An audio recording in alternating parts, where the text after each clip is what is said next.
Untuk kurang lebih 30 menit ke depan, kita akan bersama-sama merenungkan dari firman Tuhan.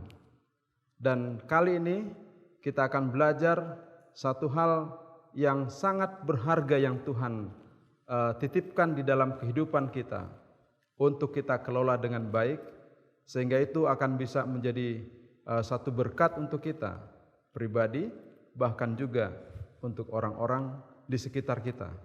Dan tentunya Tuhan rindu agar apa yang Dia percayakan kepada masing-masing kita itu akan membawa kemuliaan bagi namanya. Di dalam Alkitab, buku 2 Raja-Raja 6 ayat 1 sampai ayat 5. 2 Raja-Raja 6 ayat 1 sampai ayat 5. Bila mana kita membaca kisah di dalam perikop tersebut, ada hal yang menarik untuk kita pelajari bersama-sama. Dikisahkan di mana Elisa pada waktu itu dia memiliki murid-murid di sekolah yang dikenal sebagai sekolah nabi-nabi. Dan dalam kisah tersebut kita membaca bagaimana kebutuhan mereka akan tempat tinggal. Di dalam ayat 1 dikatakan firman Tuhan, 2 Raja-Raja pasal 6, pada suatu hari berkatalah rombongan nabi kepada Elisa, cobalah lihat, tempat tinggal kami di dekatmu ini adalah terlalu sesak bagi kami. Rupanya dengan bertambahnya jumlah calon-calon nabi yang diajar oleh Elisa di sekolah nabi-nabi yang dimilikinya, maka mereka merasa bahwa tempat itu lama-kelamaan semakin sesak dan membutuhkan tambahan tempat. Datanglah seseorang memberikan ide atau usul yang baik. Dia katakan kepada Elisa, bagaimana kalau kita perbesar tempat kita ini, karena sudah cukup sesak kita di tempat ini, kurang nyaman.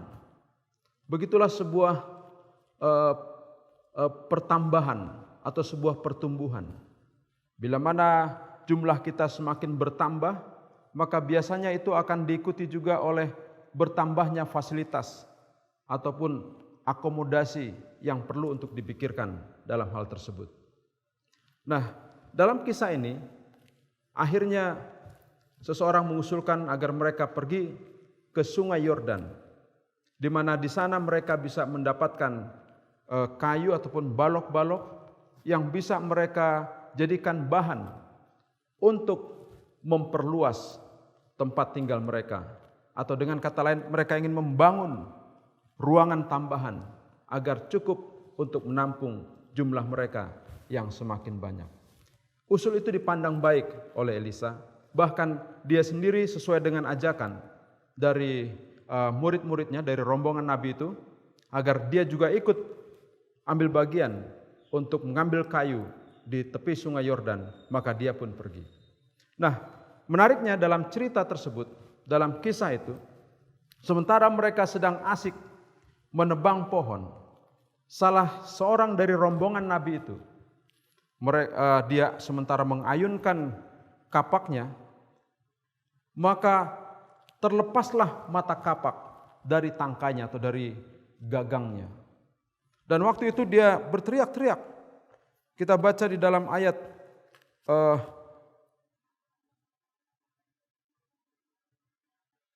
6, ayat 5 dari pasal 6. Dan terjadilah ketika seorang sedang menumbangkan sebatang pohon, jatuhlah mata kapaknya ke dalam air, lalu berteriak-teriaklah ia, wahai tuanku, itu barang pinjaman.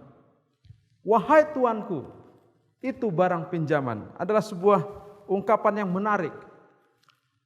Jangan lupa bahwa kita bayangkan sebuah kapak lantas terlepas mata kapaknya, maka hal-hal yang tidak diinginkan itu pun akhirnya bisa terjadi. Sebagai contoh, pertama-tama tentunya sudah pasti bahwa pekerjaan akan terhenti. Sementara mereka mengharapkan hasil yang banyak, pohon yang banyak bisa ditebang, tapi dengan adanya lepas mata kapak tentu pekerjaan itu akan terganggu. Pekerjaan terhenti, bahkan boleh saja butuh waktu untuk memperbaiki, bisa tertunda pencapaian oleh karena masalah tersebut. Demikian juga bisa saja tujuan bahkan tidak tercapai. Dalam hal ini mata kapak itu terlepas dan jatuh ke sungai, tenggelam di dalam air. Sangat membuat depresi bagi orang tersebut untuk turut ambil bagian dalam pekerjaan yang sementara berlangsung. Hal-hal tersebut boleh kita katakan merupakan hal yang sangat mengganggu. Namun ada pelajaran lain yang kita dapatkan dari terlepasnya mata kapak dari tangkainya. Jangan lupa bahwa mata kapak adalah lambang ketajaman. Saya boleh katakan bahwa sebuah kapak yang lengkap dengan mata kapaknya itu dihargai oleh karena ketajamannya. Ketajamannya untuk membelah, memisahkan antara sisi yang satu dengan sisi lainnya. Membelah kayu atau memotong, menebang pohon. Hanya karena ketajamannya, maka dia dapat berfungsi dengan baik. Mata kapak dikenal oleh karena ketajamannya atau dihargai oleh karena ketajamannya.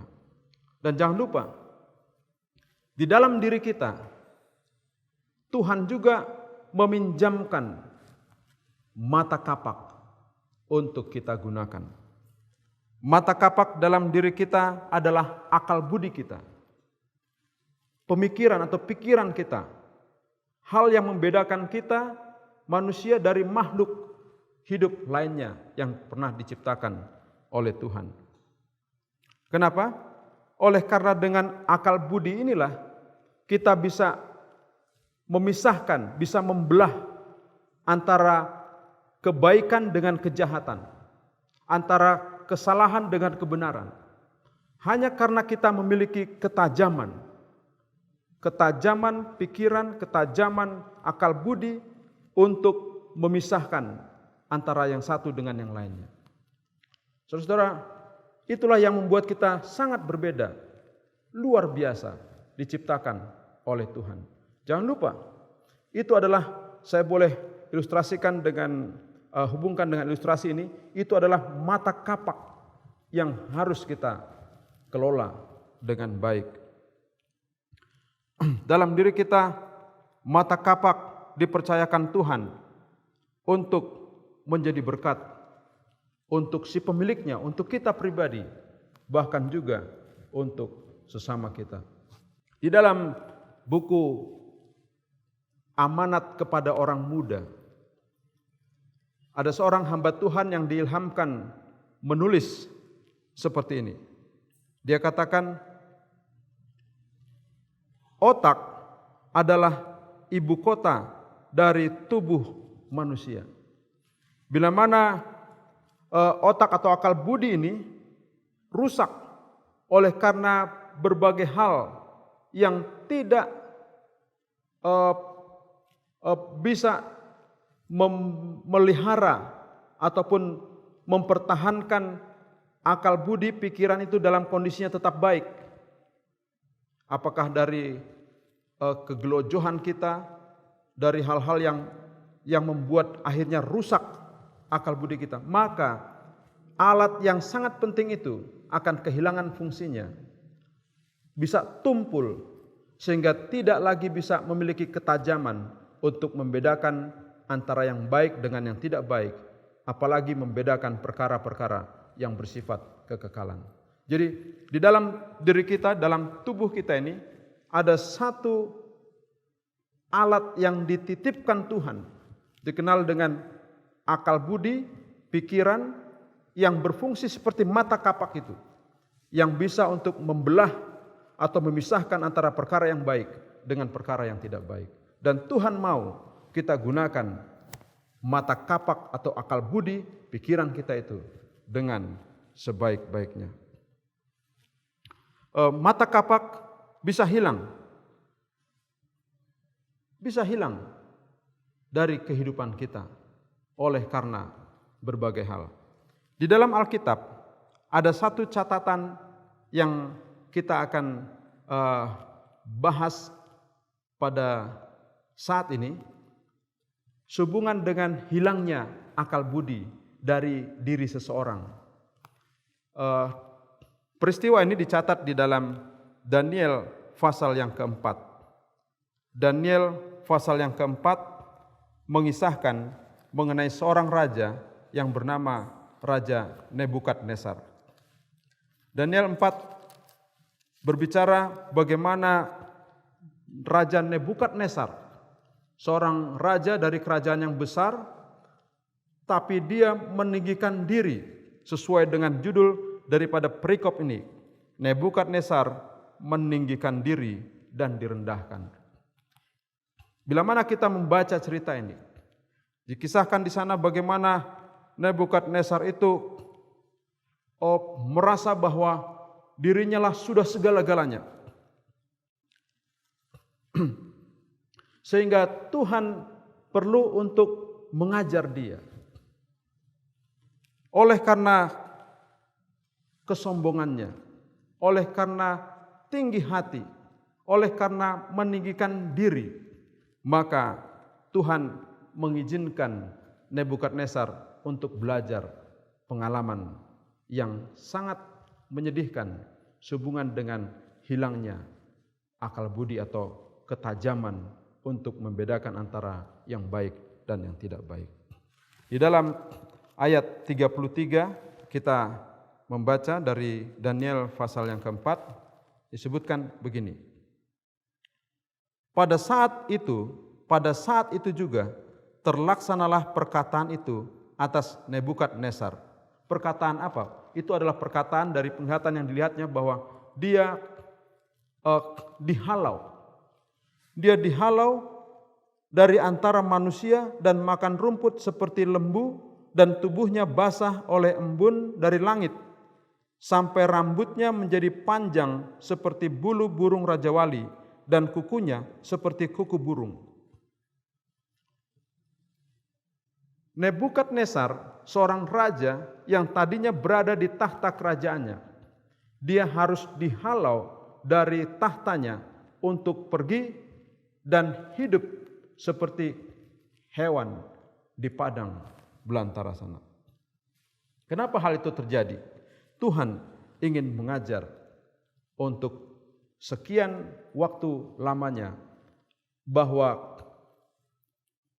hanya oleh karena pemberian istimewa dari Tuhan, pikiran dan akal budi itulah, maka dia bisa berada di tahta kerajaannya, bisa memerintah rakyatnya atau kerajaannya dengan baik.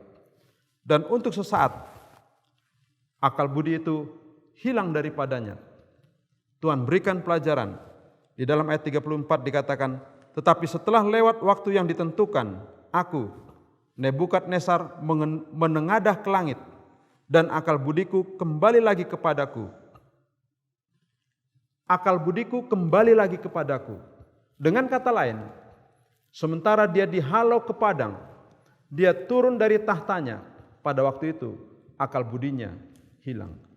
Kenapa dia harus keluar dari tahtanya? Oleh karena tidak mungkin seorang yang tidak memiliki ketajaman untuk berpikir, ketajaman untuk merumuskan sesuatu, apalagi memimpin satu bangsa yang besar, tidak memiliki akal budi. Saudara bisa bayangkan, itu sebabnya untuk sementara waktu Nebukadnezar harus dipensiunkan dan diizinkan untuk hidup seperti binatang.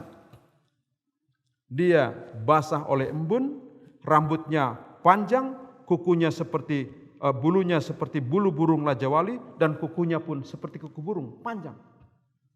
Tidak ada pikirannya, seperti orang gila. Saudara lihat yang berjalan-jalan di jalan sana, rambutnya panjang, compang-camping. Dia tidak peduli dengan dirinya karena rasa malu mungkin tidak dimilikinya lagi, oleh karena akal budi itu terganggu ataupun rusak.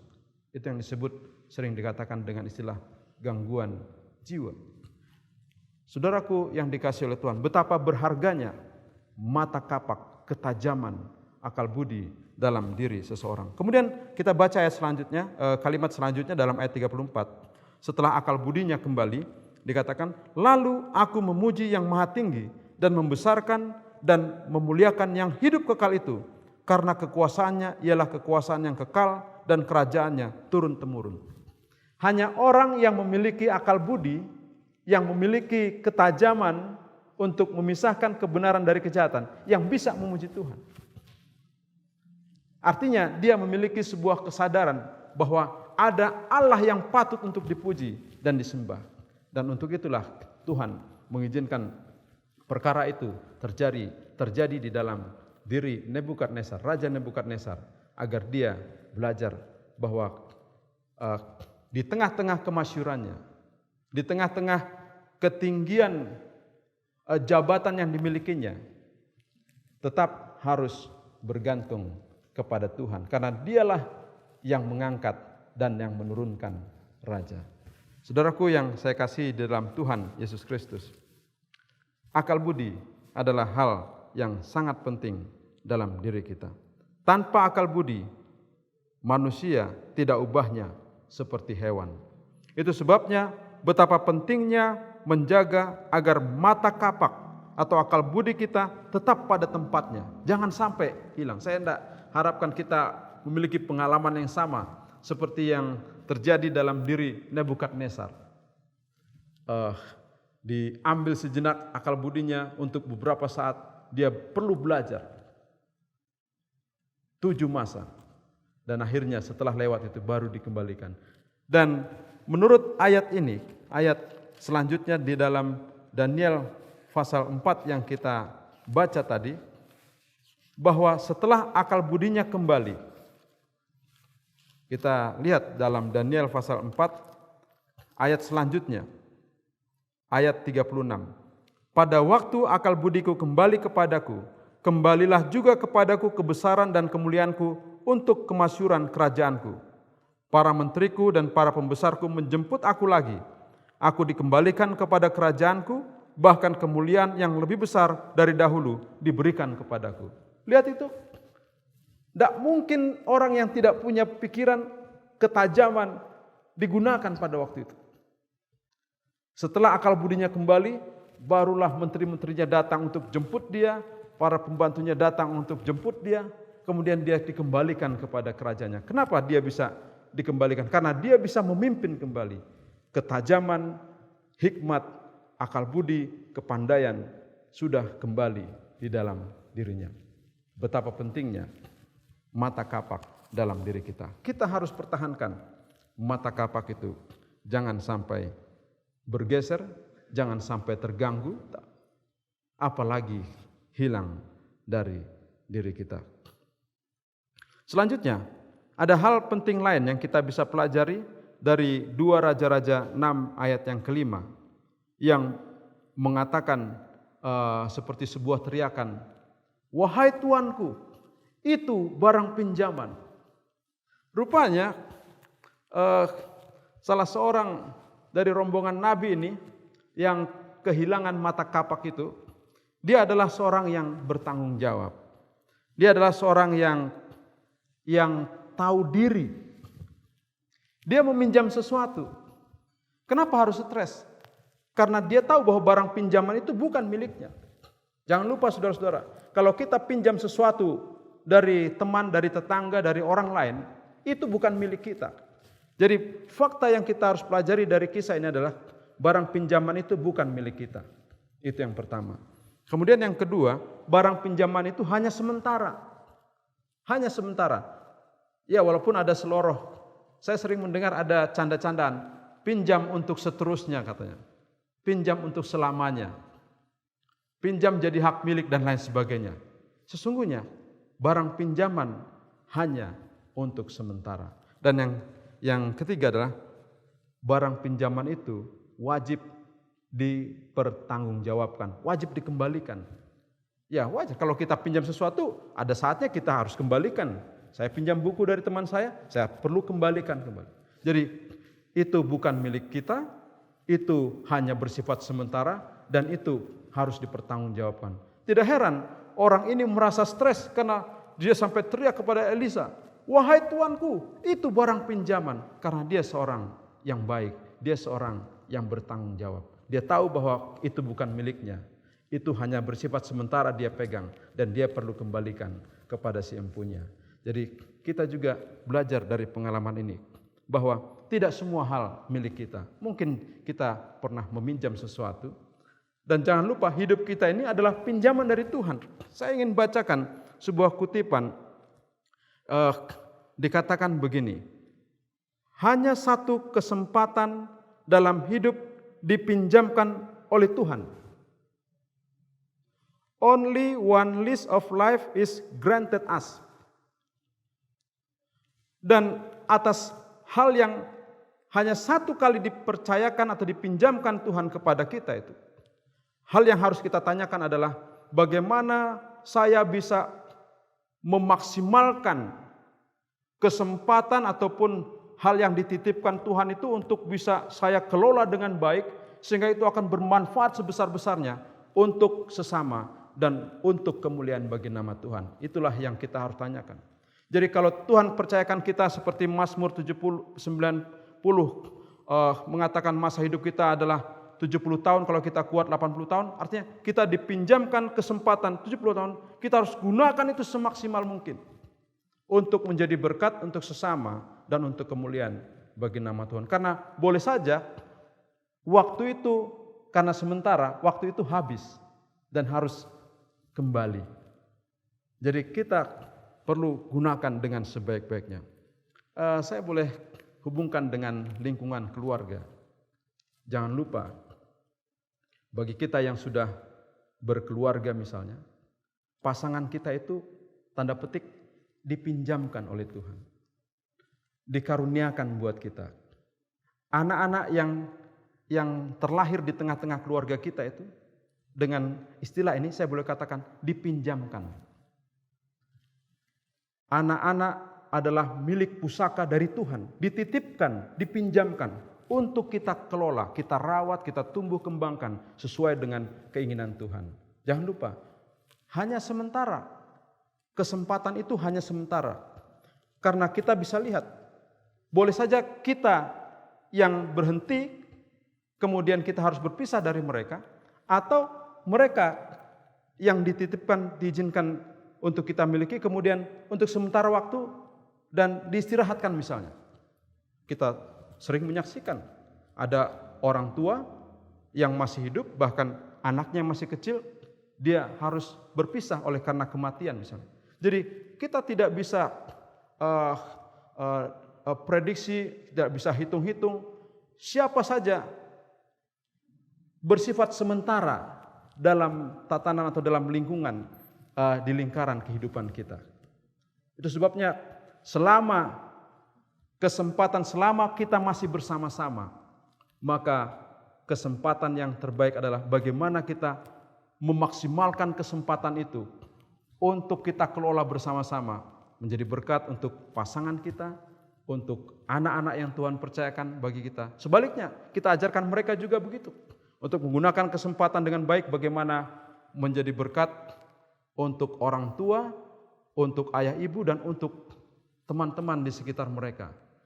Karena kesempatan itu terbatas. Seperti barang pinjaman, judul khotbah saya ini, seperti barang pinjaman. Sangat sementara. Saudaraku yang dikasihi oleh Tuhan, jangan kita lupa bahwa waktu kita, kesempatan yang kita percayakan kepada kita, itu adalah pinjaman yang dipercayakan Tuhan untuk kita. Bahkan di dalam Mazmur 119 ayat 19 dikatakan di sana, "Aku ini orang asing di dunia, janganlah sembunyikan perintah-perintahmu terhadap aku. Aku ini orang asing di dunia." Tapi saya senang membaca dari terjemahan yang lain Dari Today's English Version dikatakan, I am here on earth for just a little while. Kalau diterjemahkan bebas, saya berada di bumi ini hanya untuk sebentar saja. For just a little while. Hanya untuk sebentar saja saya ada di bumi ini. Itu sebabnya apa yang kita perlu lakukan? Apa yang perlu kita lakukan? Hal apa yang perlu kita kembangkan dalam kehidupan kita? Adalah pertanyaan yang sangat penting. Saya pernah melihat di akhir daripada renungan ini, saya pernah lihat ada acara di televisi. Kalau tidak salah beberapa tahun yang lalu, namanya Uang Kaget.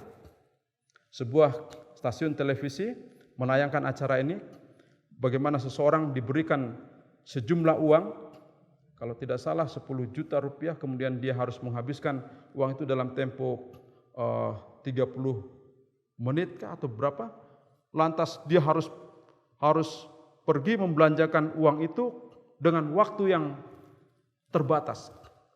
Saya saksikan di televisi, orang itu pergi ke sana kemari dengan bergegas cepat-cepat pergi karena dia mau gunakan sebanyak-banyaknya kesempatan atau belanjakan dengan jumlah yang ada itu untuk beli yang bisa dia dapat. Lantas tiba waktunya, waktu habis dan dia pun harus berhenti berbelanja. Lantas apa yang dia dapat dia bawa pulang. Saudara, kesempatan itu sangat terbatas. Saudara perhatikan bagaimana penjinak bom. Waktu yang mundur terus 59, 58, 57, 56. Sementara dia sedang memilih ini kabel hitam, kabel hijau atau kabel kuning yang harus diputuskan. Waktu terbatas. Dan akhirnya bisa selesai. Saudaraku yang dikasihi Tuhan, apakah arti hidupmu menurut Yakobus 4 ayat 14? Hidupmu itu sama seperti uap yang sebentar saja kelihatan lalu lenyap. Mari kita gunakan kesempatan dengan sebaik mungkin karena semua bersifat terbatas. Kiranya Tuhan memberkati kita dalam mengaplikasikan pekabaran ini dalam kehidupan kita. Kita berdoa. Ya Tuhan Allah kami yang di sorga, terima kasih untuk kesempatan yang berharga kami boleh gunakan untuk merenungkan sebagian dari firman Tuhan. Nasihat berharga yang kami dapatkan barusan ya Tuhan. Bagaimana Tuhan menitipkan dalam diri kami akal budi, pikiran, kemampuan untuk membedakan atau